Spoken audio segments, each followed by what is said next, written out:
স্বল্প আয়ের সাধারণ মানুষকে টার্গেট করে প্রথমে বিশ্বাস অর্জন, তারপর লাভের আশা দেখিয়ে টাকা হাতিয়ে নেয়া। রাজধানীর পুরান ঢাকায় সমবায় সমিতির নামে এমন বেশ কিছু প্রতিষ্ঠান শত কোটি টাকা নিয়ে উধাও।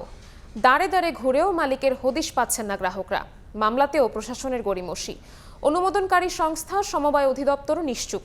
সাইফুল ইসলামের বিশেষ রিপোর্ট।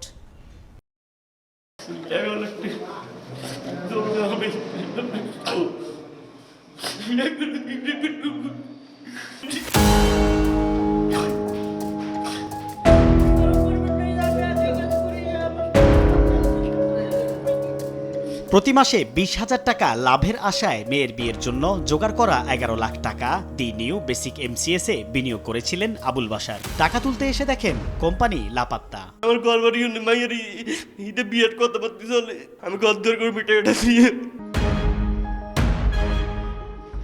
বাসাবাড়িতে কাজ করে 2 লাখ টাকা জমান মনি আক্তার। লাভের আশায় বিনিয়োগ করেন রূপালী সঞ্চয় ঋণদান সমিতিতে। টাকা তুলতে এসে দেখেন তালা ঝুলছে সমিতির দরজায়। ঘর ভাড়া দিতে পারি না, বাড়িওয়ালা আমার আটকাইছে। পরে আমি কইছি 10,000 টাকা আইন নেই, আইসে দেখি এটি তালা মারা। ফোন দিছি, মোবাইল বন্ধ।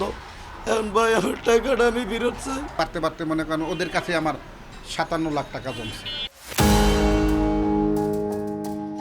এভাবে রাজধানীর অলিতে গলিতে সমবায় সমিতির নামে গড়ে উঠেছে বিভিন্ন প্রতারণার প্রতিষ্ঠান। এদের নামের সঙ্গে মিলে এমন ব্যাংকের লোগো নকল করে প্রতারণা করছে।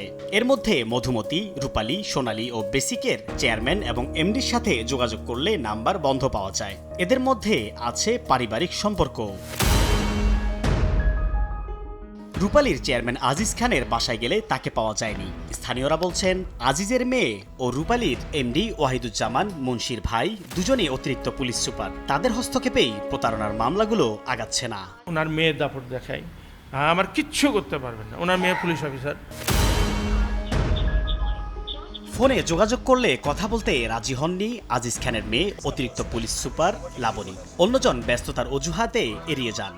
আমি সময় টিভি রিপোর্টার সাইফুল ইসলাম বলছিলাম।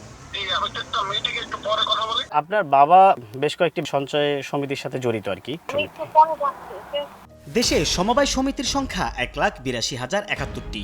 গ্রাহকের টাকা আত্মসাৎ করা ভুইপুর সমিতির অনুমোদন দেওয়া সমবায় অধিদপ্তরের মহাপরিচালক জানান, অভিযোগ দিলে ব্যবস্থা নেবেন তারা।